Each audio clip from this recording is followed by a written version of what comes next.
My name is Yorick Wilks, and I'm here in Chicago this afternoon to talk to Professor Victor Yngve, and it's part of a series of interviews with the founders of computational linguistics.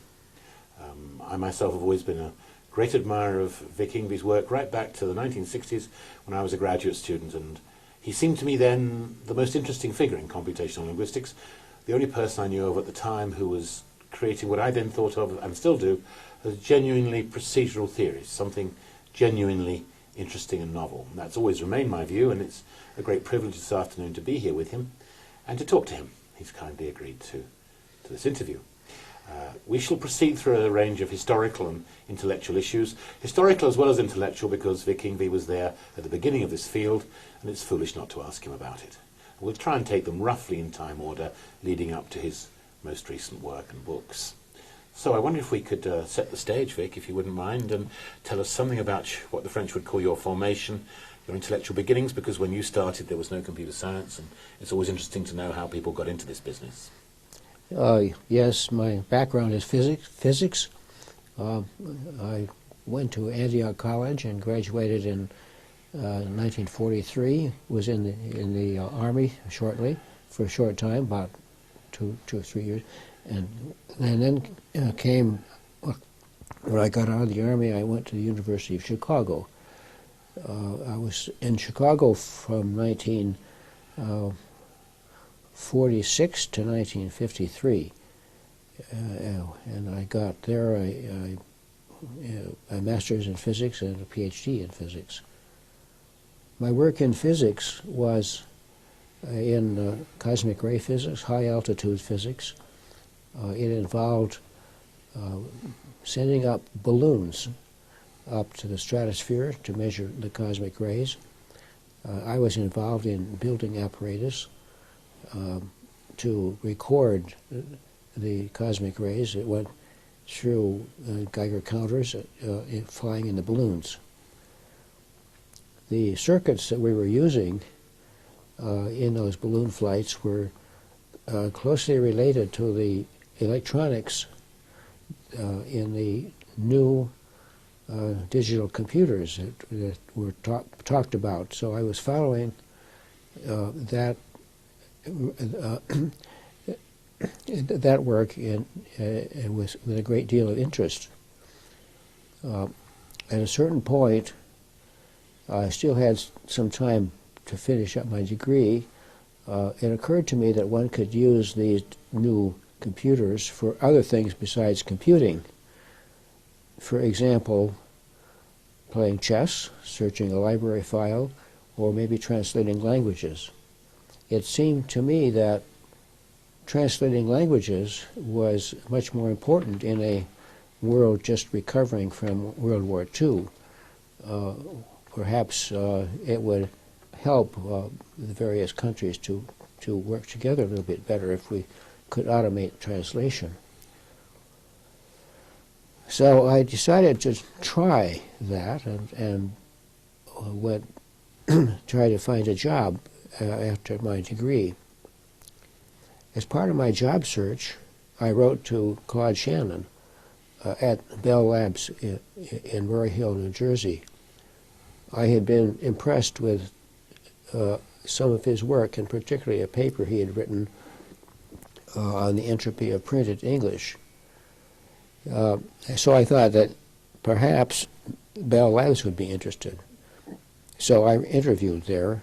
They weren't interested, but through Shannon, I heard of Yehoshua Bar Hillel at MIT, who was the first full-time person to work on machine translation.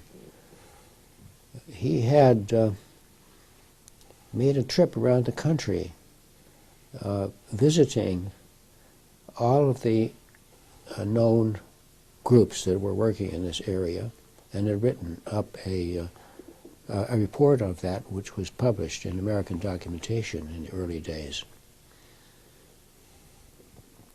Well, Bar Hillel wanted to go back to Israel, so a job opportunity opened up there, and I was lucky enough to get that and became the second person full-time employed in machine translation. You were at what I've seen you describe in historical reminiscences at the first ever computational linguistics meeting, which I think by Hillel called at the MIT Faculty Club in '52. Can you sort of describe that meeting, how it came about, what was it like, who was there? What did you eat? I had heard from Shannon that there was going to be a meeting, and I was lucky enough to be invited to that meeting, so I went. There were about 12 or 15 people there. Of those, probably only about 6 or 8 actually gave papers. It was held in the top floor of the faculty club in a rather open, airy room with windows around, and we had a stenotype operator who took a transcript of the whole thing, and there would be 2 stenotype operators, one in the morning who would sit there transcribing what we said in the morning, and then another one would come in the afternoon and transcribe what we said there. Then the next morning, both of these transcripts would be typed up and given to us, mimeographed and given to us. So we had that. The papers were not actually presented. They were circulated. So what we mostly had in the meeting were discussions, open, freewheeling discussions about various ideas of how one could or couldn't do machine translation and so on. So it was very interesting. Weaver was there, I think, wasn't he? So how did this connect to Weaver's memorandum? Weaver was not there. Oh, sorry. Warren Weaver of the Rockefeller Foundation had previously circulated a letter because he had the idea that one could use these machines for translating. And so he circulated that letter to a number of people, Claude Shannon among them, and a number of the other people that he knew of through his contacts through the Rockefeller Foundation. And as a result of that letter, a number of these people started working in the area because there was a possibility of funding through the Rockefeller Foundation. It was a result of that, and I think probably the Rockefeller Foundation also funded Bar Hillel's trip around the country. So a lot of this work was set in motion by Warren Weaver's memorandum, but he wasn't there, unfortunately. Sorry about that, yes. I mean, I know this may be boring for you, but of course the field's so full of people who think it started in 1990. I mean, is it just possible to remember who was there? I mean, can you remember anybody? Well, the list appeared in the second volume of Machine Translation. Offhand, I was there, Bar Hillel was there, Leon Duster was there, Richens was there, Booth, A.G. Booth was there. Booth and Bill Locke, who was the head of the Modern Language Department at MIT, was there. He and Booth co-edited a volume that came out of the conference. It was thought that on the basis of the transcript that was made, that was be the first draft of a book, but it wasn't really publishable. So the book had papers that were given at the conference, plus some additional papers. So Locke and Booth became, to my memory, the first book in the field. The first book in the field, I believe so, yes. Could we move on about sort of 10 years? I mean, that's when the association was founded, which we now call the ACL, but I think it was called something else then. And you were as president of what is now the ACL. I mean, can you just remember how setting up of the group, how it came about? Machine translation was very popular. It struck a chord with the public. And it struck a chord also with a number of groups around the country who thought they would like to do some research in that area. and very many people wanted to have a conference to start them off. So we found that just a few of us who were doing work we've had too many conferences to go to. We couldn't get any work done. So we had sort of, through phone calls and letters, had decided that what we should do somehow is to bring a little bit of order out of that and decide for ourselves what conferences there were going to be. I should add that the National Science Foundation, that provided funding in those early days, also wanted conferences every year at least of all the people they funded, so that the idea was that to prevent duplication of work. So after about 10 years, is what it was, at a conference, one of the conferences that the National Science Foundation had sponsored, it was at Princeton, at an inn there at Princeton. We set up an organization. It was called the Association for Machine Translation. And I was elected the first president. But there were a number of people there. Margaret Masterman was there, which is, you know, I believe, and a number of others. So the journal, we had started the journal earlier in '54, I believe it was, which was the next year after I had gone to MIT. And I edited that along with Bill Locke, the chairman of the Department of Modern Languages. It was done really by his secretary and mine, typing. We used the old IBM Selectric typewriters. Well, before that, we used the typewriters, IBM typewriters with removable type bars so that we could put special characters in. It got too much, and eventually we started to have it done commercially. And then when I went to University of Chicago in 1965, I took it with me, and it became a journal, a journal of University of Chicago Press journal. But we couldn't keep it going. We didn't have enough papers because of the lack of funding, which funding gradually died up.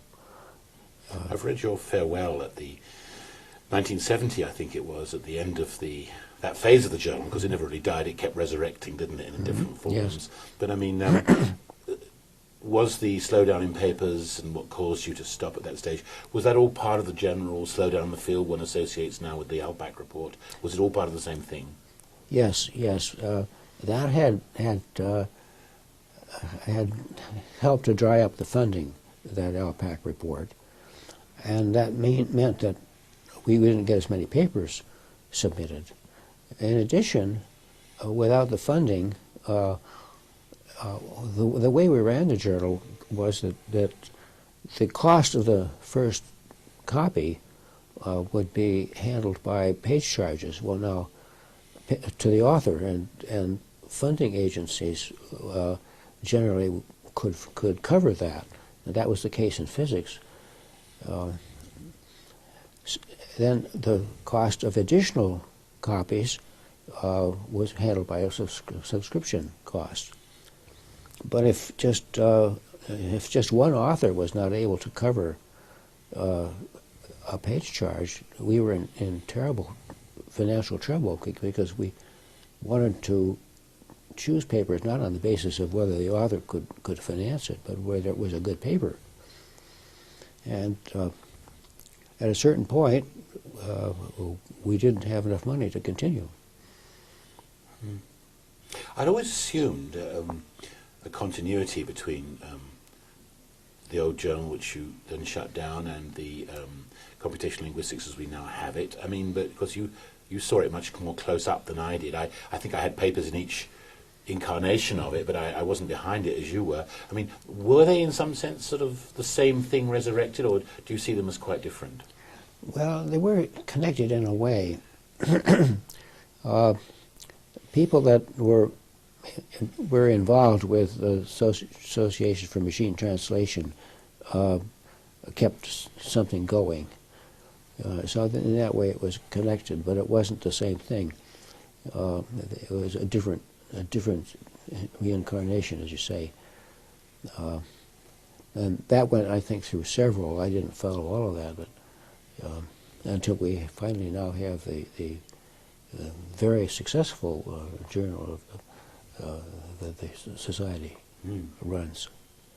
Well, the Journal and the Society have always stayed, whatever they were called, and they've all changed their names, have stayed in some kind of tandem throughout, and it's just, it's not of any great historical importance, probably. Well, the first thing that happened was that we became the Association for Machine Translation and Computational Linguistics. I think it was many of the members felt that they could get money for computational linguistics, but not for machine translation anymore. So they changed the name of the society. And after that, machine translation was dropped out. It became what we have now, Association for Computational Linguistics. Well, of course, I see that, and it's part of a sort of larger movement in the field, isn't it? That, I mean, Yeah. funding has always driven it, so people will take on any name that ensures funding, and one can see that in other areas. I wonder if we could move to your MIT period, which is where I first met you in '65, and I think that's produced the work that I think most people who see this interview will be aware of, your hypothesis of 59 about depth limitations on syntactic processing. Many people, I think, are aware, and I wasn't aware till I saw you and Miller on the same stage in, George Miller, on the same stage in Santa Fe about, whatever it was, 5 years ago. People are always intrigued by the relationship between your hypothesis and his. Could you just say something about that? I had heard him give a talk at MIT where he talked about his span of immediate memory, or whatever you were calling it at that time. And so that was fresh in my mind. But then when I was writing the first program that we ran in Comet, was a grammar we programmed our grammars in Comet so that we could then run them on the computer, and it was a random facility so that we could the program could produce sentences at random that followed the rules of grammar we put in. So then we would look at the output, and if it was grammatical, okay. If not, and then we would go back and fix the grammar. So basically we were debugging a grammar by this means. Well, in writing the first one, I first thought I would write a grammar of a children's book. And a favorite children's book of ours was this Lois Lenski book called The Little Train. I found that was much too challenging, so I just took the first 10 sentences of it and programmed that. And that was the first first thing that we wrote, that we ran. The first thing that actually ran on the computer, and that was July, it must have been July, it must have been 1960, or 59, as the IBM 704 computer that we were using turned into a pumpkin, and IBM gave us a new computer, a Civ 709, which required about 6 months of reprogramming. In writing that grammar, I discovered, well, I asked the question, it used a pushdown to keep track of syntactic commitments, so that if the program would start off, it generated sentences from left to right in proper temporal order. If it started with a subject, then there was a grammatical commitment remembered to follow it with a proper predicate. So every construction would have something in a temporary memory, remembering these commitments. So the question rose, how big a memory do we need for this? So I started looking at sentences and diagramming sentences of English, And I discovered that I couldn't compose a sentence that required more than 6 or 8 commitments. If I did, it became very awkward or ungrammatical. And so anyway, that looked very interesting. So I wrote this paper and put forth the hypothesis that there is a limitation in temporary memory. And I related that in that first paper to George Miller's 7 plus or minus 2 is a hypothesis that perhaps that is responsible for this phenomenon. Has George, I mean, I guess you've stayed in touch with him, I don't know if you have, but I know you were together in Santa Fe then, but does George Miller accept that syntactic phenomena and the memory for syntactic processing are also the sort of phenomena to which his hypothesis applies? I mean, did that ever come up, or was he quite indifferent to the kind of memory? He was phenomena? very excited about it in the beginning and used it in his papers and spread the word about it. However, shortly after that, he and Chomsky started working on the work that they're famous for, their papers together. And those were in a quite different vein, and I think Chomsky was able to convince him that Chomsky's form of grammar was the proper form, and grammar that I had was wrong. So that turned him off, I think, from what I was doing. That seems a bad moment in the history of science. Maybe we could come back to that in a moment. Your claim always seemed to me, I know you don't really back it anymore, but we're doing sort of historical conversation in quotation marks now, and it's always seemed to me that it was such a fundamental claim, and that if true, every syntactic parser that works should, as it were, have it built in as a discovered constraint on possible syntactic combinations that, a constraint on the combinations that any parser should consider. Why didn't that become more generally accepted earlier? Because it seems to me it's quite obvious. Indeed, it's the kind of constraint on grammars that Chomsky, of course, himself claimed existed but never produced any of. Chomsky claimed there was a constraint, a memory constraint, but he tied it to center, what he called center embedding. And his theory could not handle a past to future asymmetry, which is what you observe in language. He could only project, if there was a constraint at all, it had to be a constraint in center embedding. Well, that doesn't hold up if you look at the tree structures. But that didn't seem to bother him because he didn't draw tree structures like that anyway. So, I don't know if you know, but Samson, who has come up in our conversation and may come back later, but Samson himself actually found a naturally occurring center embedding sentence that completely violated all Chomsky's constraints, which shows they can't be procedural constraints, which of course I know is no surprise to you because Chomsky doesn't think in procedural terms, and you've known that longer than anybody. Yes. Absolutely. Could we go back perhaps for a moment to the little train? You mentioned the little train in passing, and I'd not realised the extent to which which was so original, it seemed to me when I was a grad student, your random generation of sentences from the Lenski story. Margaret Masterman, who you referred to, who was my employer at the time, used to go about reciting some of your generated sentences, like, "He is oiled and polished," is one I remember from now. But I thought of that at the time, and I now see that was wrong as a kind of high-spirited fun of generating random sentences. But that was intimately connected with the testing of this syntactic claim. And that's right. And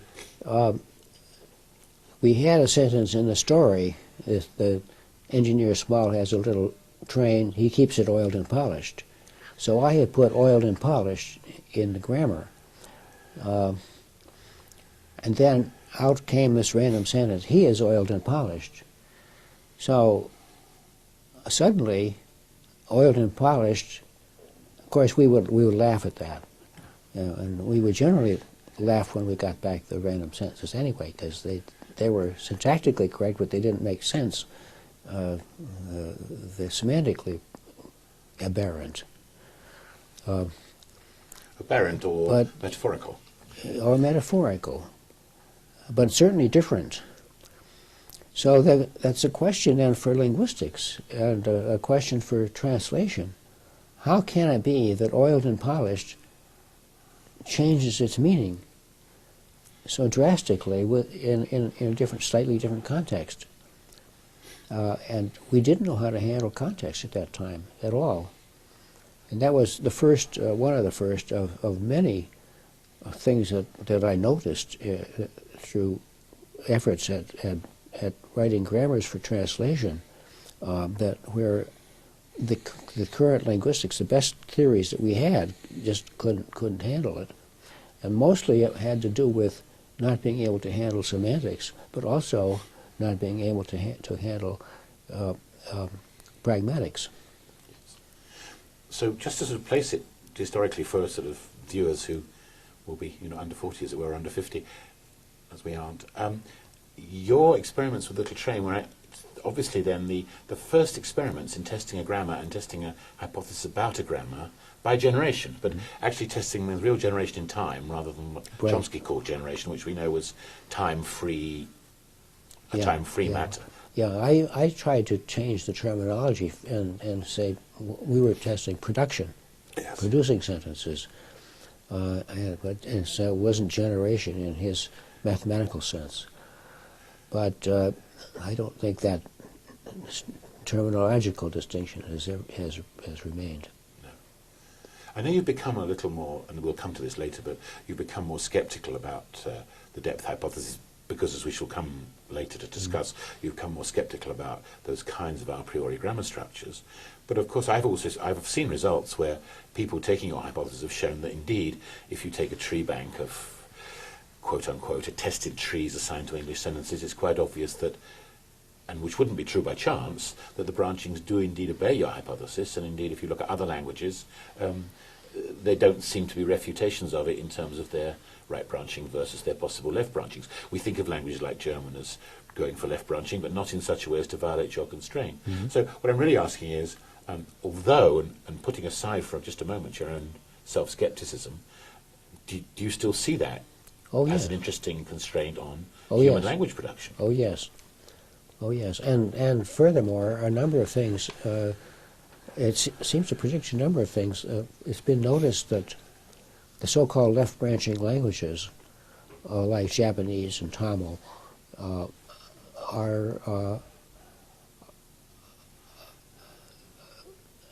they have, well, first of all, they are agglutinative in a sense.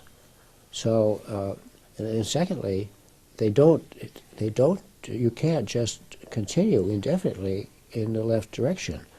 And I've tried with informants to push them in that direction. They'll stop and they'll say, well, they make two sentences out of it. So actually, the fact that we have sentences is also something that follows from the depth limit. In your discussions at that time and discussing that time later, you sometimes referred to the adequacy of finite state and context-free classes of grammars, and of course, as we both know, that sort of thing was the bread and butter, the meat and drink of generative linguistics. Not for you, of course, I know that, but I'm just asking you as a peripheral question on the side. I mean, how do you now see, looking back, do you see what you were doing with the depth hypothesis having any relation at all to the question of classes of grammar? You sometimes refer to them as finite state, I think. Well, I make a distinction, and I see a big distinction between producing sentences by a computer or by a person in real time, on one hand, and generating them in some abstract mathematical sense, as Chomsky would do. These are two really quite different things, and to confuse them can lead to terrible problems. So it never really bothered me. I mean, I didn't see that to use the term finite state grammar as independently between as having to do with generation in Chomsky's sense or having to do with production in my sense, that was confusing two quite different things. So although my program was certainly a finite program, and you could say it was a finite state machine in a physical sense, and it could produce sentences. In fact, one young man from Harvard was able to write a grammar that covered all of the things that the generativists already had put in their grammars, and just as compactly, and staying within this finite state thing. So in that sense, it seemed to say that Chomsky's hierarchy of grammars had to be turned upside down. That we have a finite state device that when we speak, our mind is finite in a sense. That a grammar, a finite state grammar had limitations. So one went to a phrase structure type thing, which made it more powerful than Chomsky says. It allows you to do things that you couldn't otherwise do. But a phrase structure grammar could get you into trouble with the temporary memory. So all of the complexities of grammar that Chomsky thought you needed to have transformations to explain seem to be there just to put the grammar back into the finite state area. And that turned up his argument upside down, because he said his argument was a finite state grammar is not powerful enough, so you need a more powerful one. Phrase structure grammar is also not powerful enough, so you had to have transformations. He wanted to prove, he never was able to do this, but he wanted to prove that you had to have transformations. Yes, well, of course, the field, as we both know, has gone very much away in the last 20 years, hasn't it? I mean, it's particularly under the influence of practical computation, of people demonstrating that finite state, very large finite state grammars and machines could do an enormous amount, and similarly for context-free grammars, of course.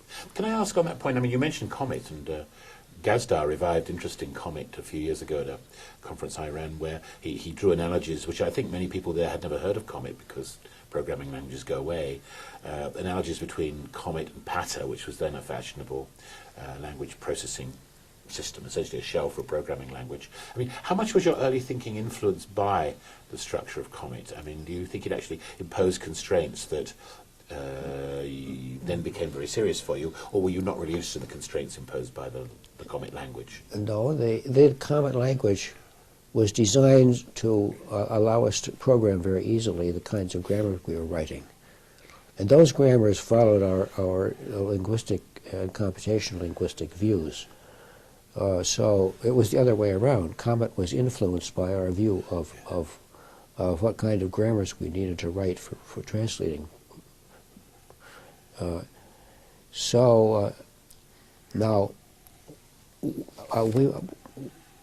people at Bell Telephone Labs got quite interested in Comet, and they wanted to add features to it.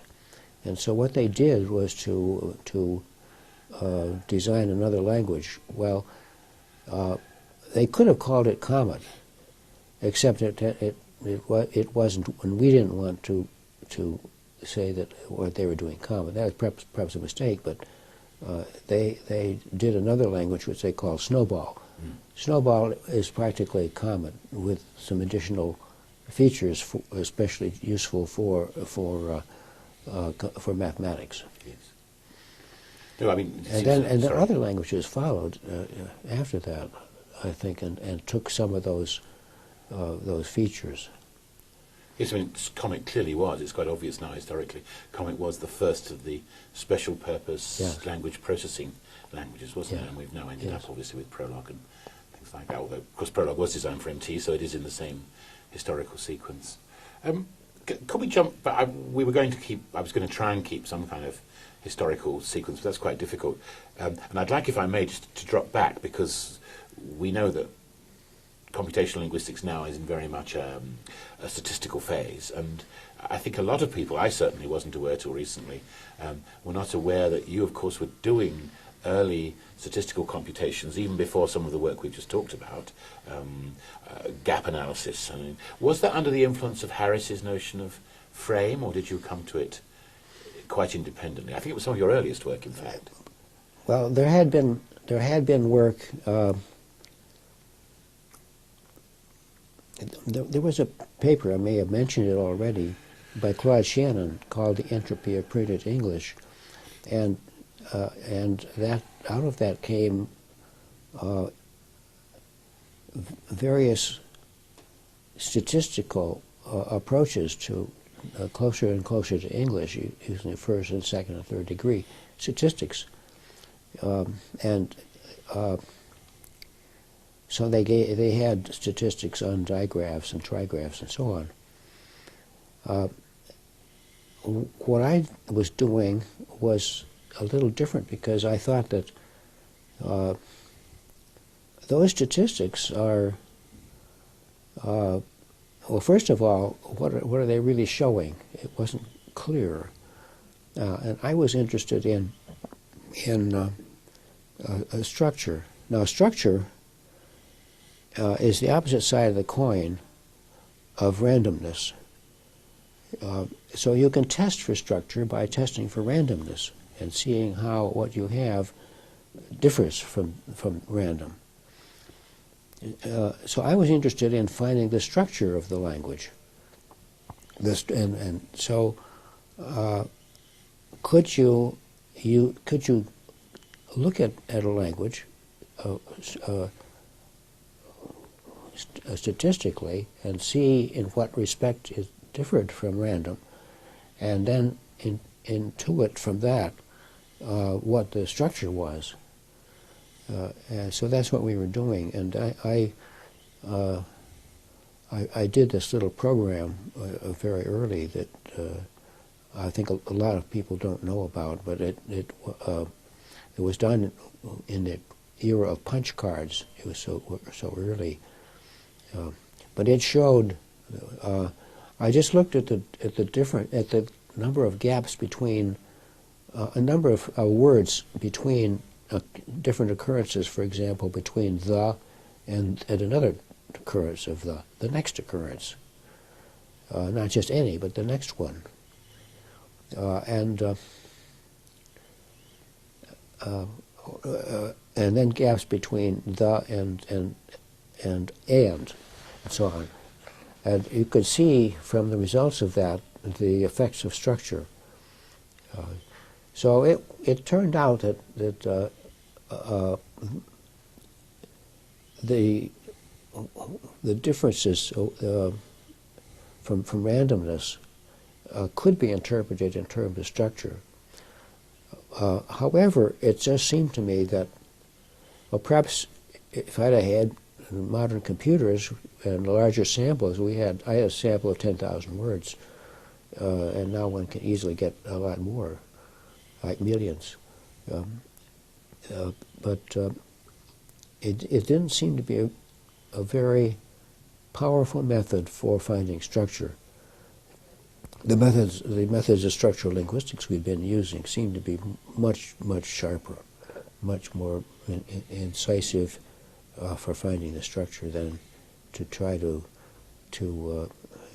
interpret statistics. I find that gap analysis work fascinating because in contemporary terms, I mean, that's what people would describe as, or I don't know, unsupervised learning of part of speech classes. I mean, it leads naturally to that, or unsupervised learning of semantic classes, which of course has been big business in the 90s. And I see this amazing exponential growth from what you were doing with 10,000 words, and then people like Margaman and Jelinek, say 10 years ago, were learning part of speech classes with a few million words.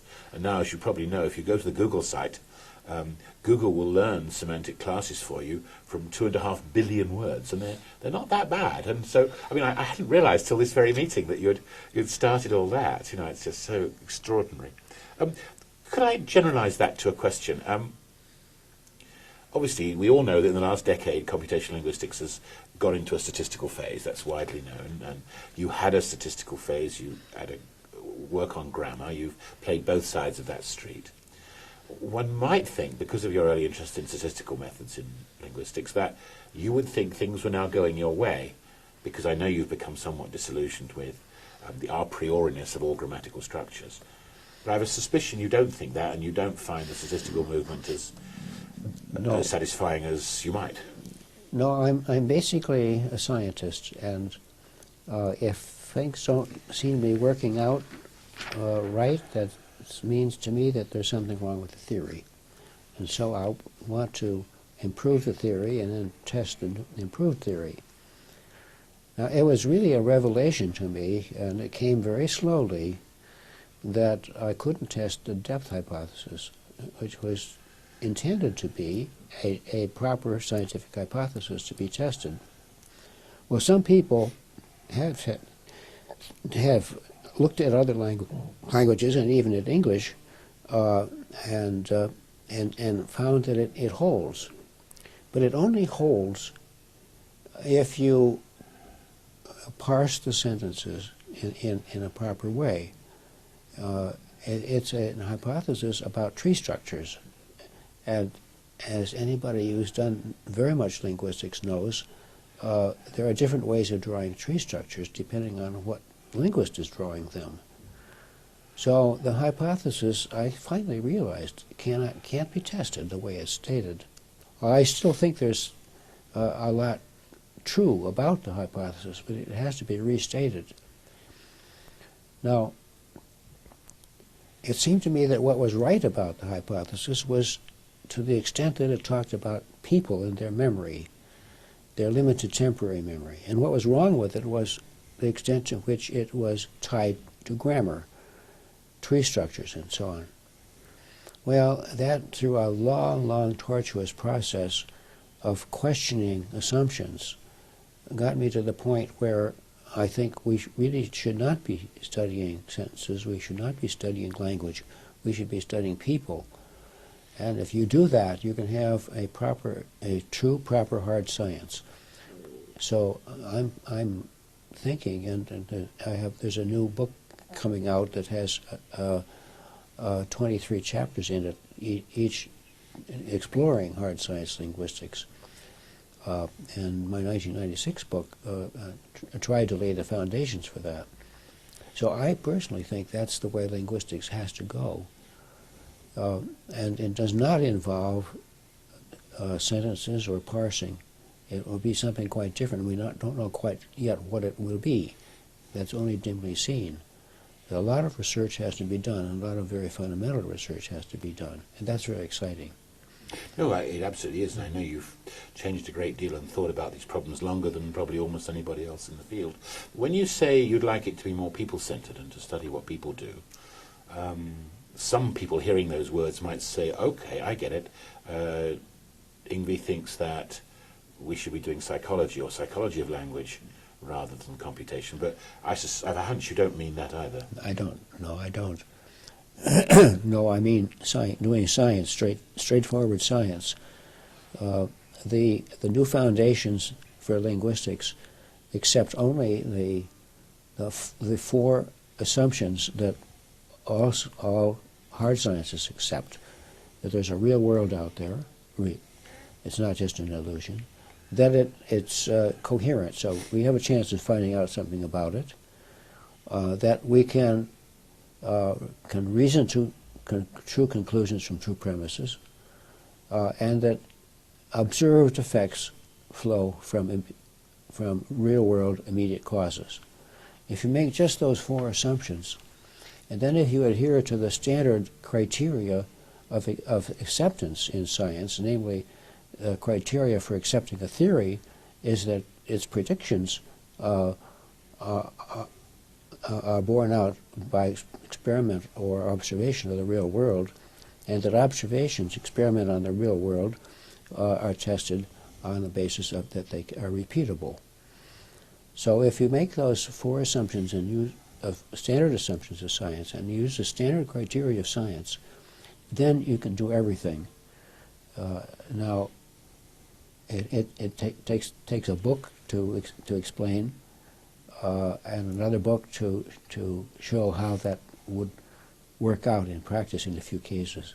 But there's much more to be done, and that's very exciting. Yes, we're clearly in very early days, but when you talk about the four criteria for doing science, or for ways in which you know you're doing science, I don't think anybody would argue with you there. I mean, I think we all, from every part of the field, even including Chomsky, want to be doing science. The problem, of course, is not everybody is doing science, but when you speak of, repeatability and predictability and so on, many people with many kinds of theories would say they're doing that. I mean, some, it seems to me, grammatical theorists way back have said it was predictive, and I think in some sense your depth hypothesis was predictive. It predicted you wouldn't find languages that violated the memory constraint, and one doesn't. So why did you walk away from it so fast? I don't want to go back into that, but it does at least have predictiveness, it seems to me.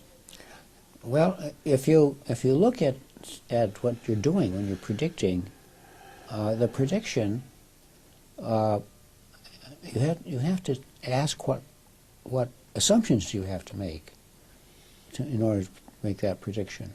And if those assumptions are in addition to the four standard assumptions of science, then your prediction is partly a result of the assumptions and part of the data. So it's not testing your theory properly. I understand. If we could stay with this, because I think this is very interesting, and this is the heart of your recent thinking. I mean, somewhere recently I've seen you write that if you want to find out how to translate, look what people do. And obviously translation remains, at the core of, or ought to remain at the core of, computational linguistics. Now, essentially one of the more original suggestions in machine translation in recent decades was, I think it was Nagau's suggestion that example-based translation, he called it. And many people have picked that up and built some very effective systems, which comes down to really asking translators to translate and then trying to get a computer system to generalize from what they've done. Well, would you accept that as an interesting advance? It does seem to me to obey your criteria, and it does seem to work. It's an advance, certainly an advance in computational linguistics. Whether it's an advance in science or not is another question. It has some features that you would like, I mean, on the whole, example-based translation systems don't commit themselves to representations a priori and so on, so it does have some of the features that you're looking for. It does, and it has some assumptions. It rests on some assumptions that I would question. I've not done a great deal of examining other points of view to examine their assumptions. I think that's more properly done by those people that have invented those theories themselves. But my message is, look at your assumptions and criticize them. I've done that with mine, and I've had to throw out a lot of them, and I had to walk away from the depth hypothesis. That was difficult, of course. So I'm not one to question other people's assumptions. I think they should do that themselves. This is reminiscent of the great days of Maoist self-criticism. It's a great, in some sense, it is quite a healthy scientific attitude. And I feel very, very sympathetic with much of what you're saying, that I've argued it myself, that much of grammar, much of logic are inherited from the schoolmen. I mean, they're things we've taken unquestioned, and I'm amazed more people don't say that. And you certainly say that loud and clear. But I think I personally want to retain some belief in some kind of representation that machine can manipulate, even if it turns out not to be like anything that was conventionally acceptable before.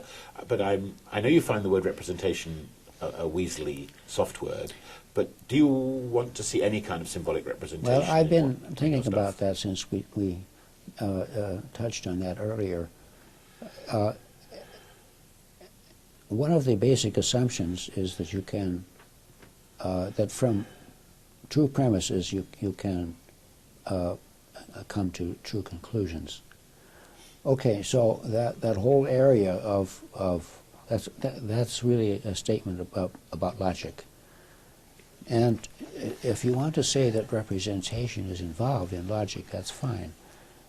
So maybe that's included. But whenever you say representation, in fact, anytime you have a nominalization like representation or whatever, one wants to know what's behind that. Representation of what? Some assumption. And one often doesn't know what it's a representation of, or what assumptions are embedded there or hidden in there. Well, one of the things that's always worried me about logic, conversely, is that, as you know, you can get true conclusions from false premises. Mm-hmm. And that, of course, describes an awful lot of science, because you do get true conclusions. You can cover the data from wrong assumptions, but that's just a joke. But I mean, it helps to keep one's skepticism going. Well, let me shift it to something I know you've talked about a lot in your recent books, and we talked earlier today.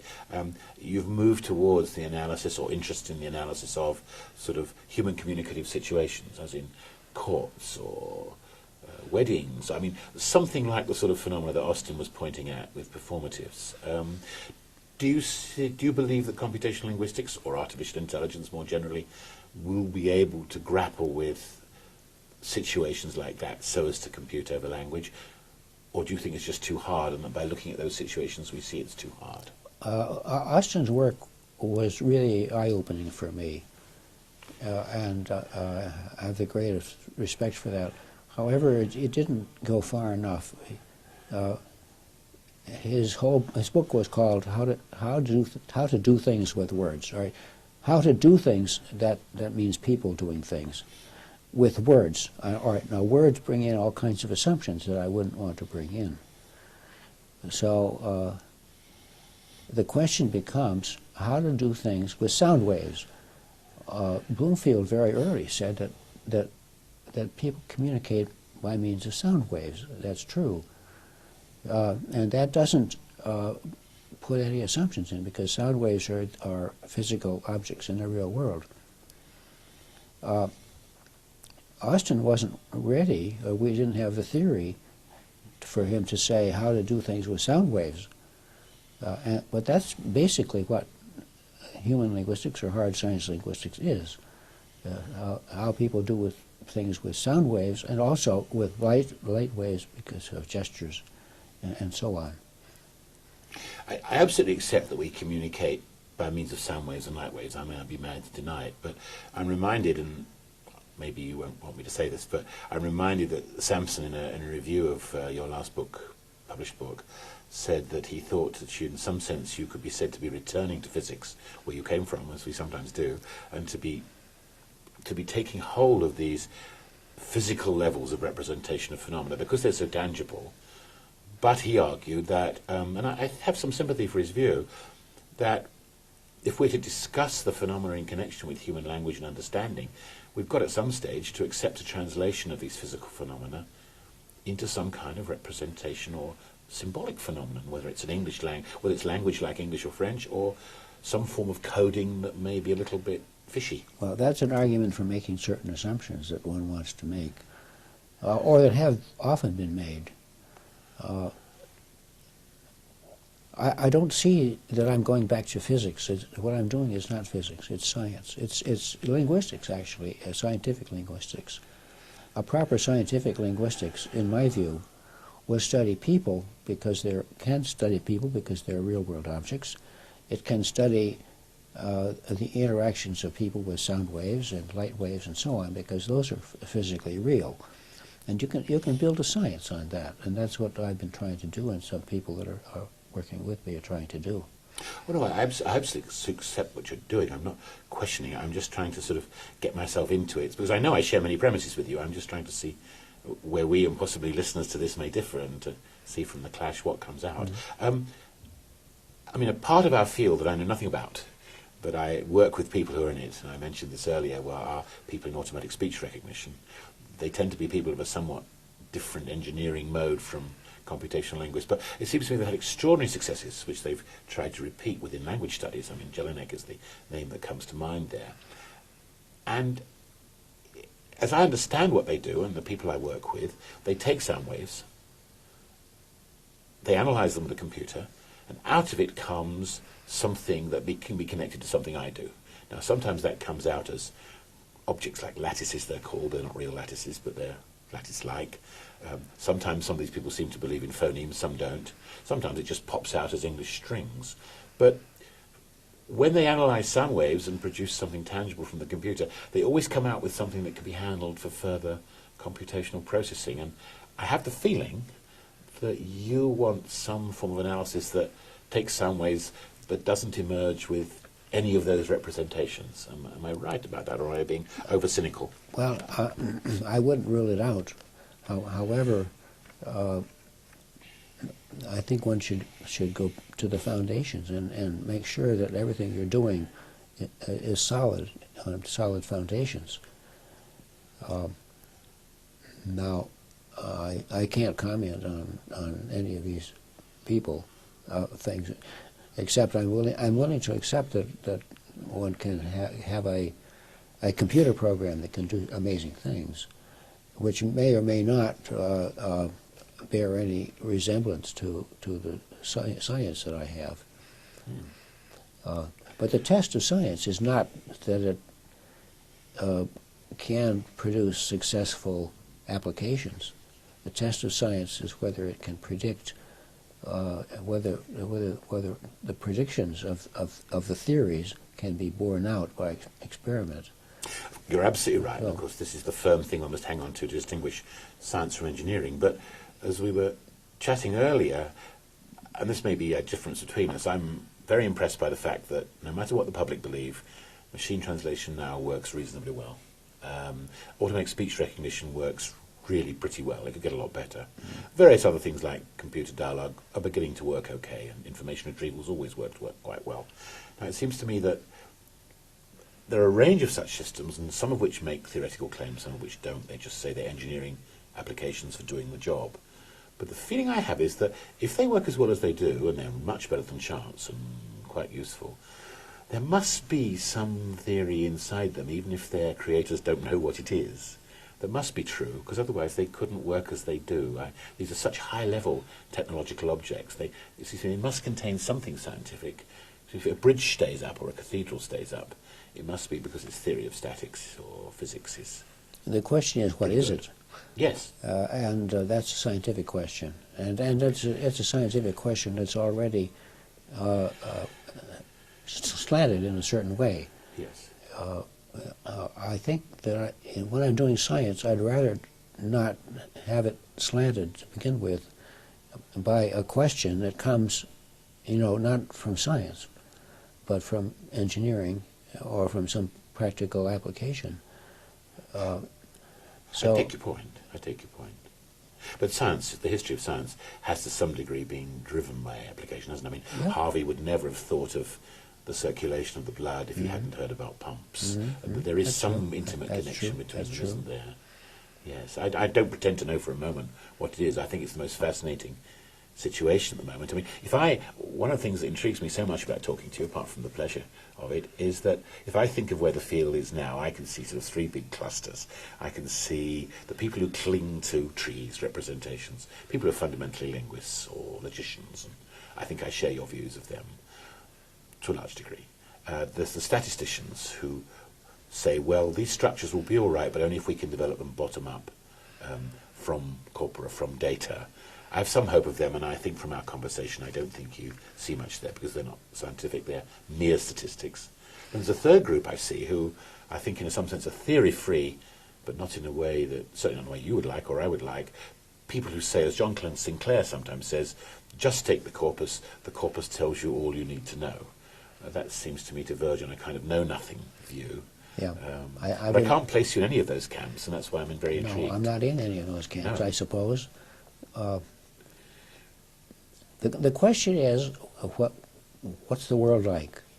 What is the real world like? And the real world that we're interested in is the people communicating. Now,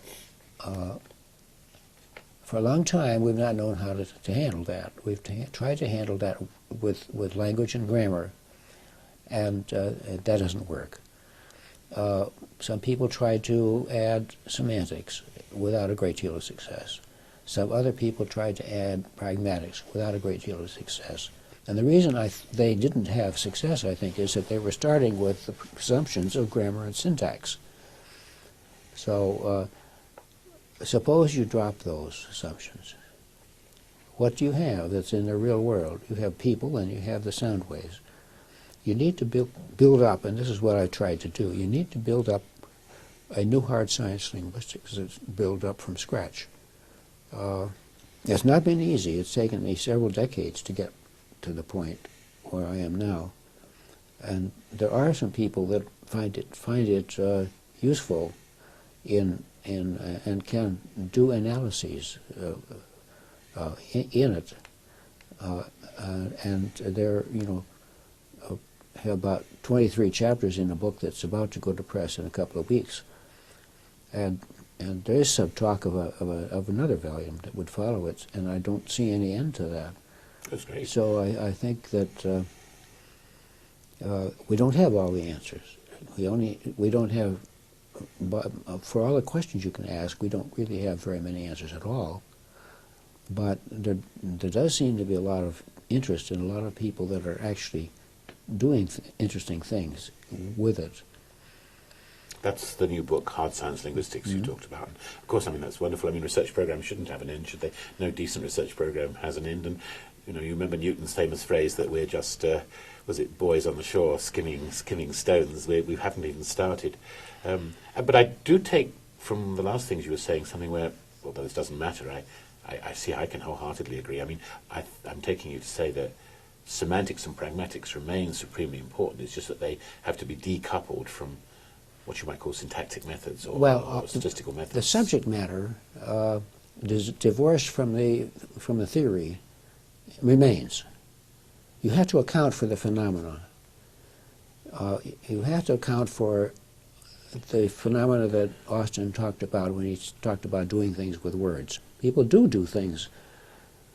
I'm not sure they do them with words, but they do them with sound waves at least, and with light waves and other such and gestures and gestures. Yeah, and with semantics, there's a problem there too, because in some sense there are such things as meanings, but in another sense they're not.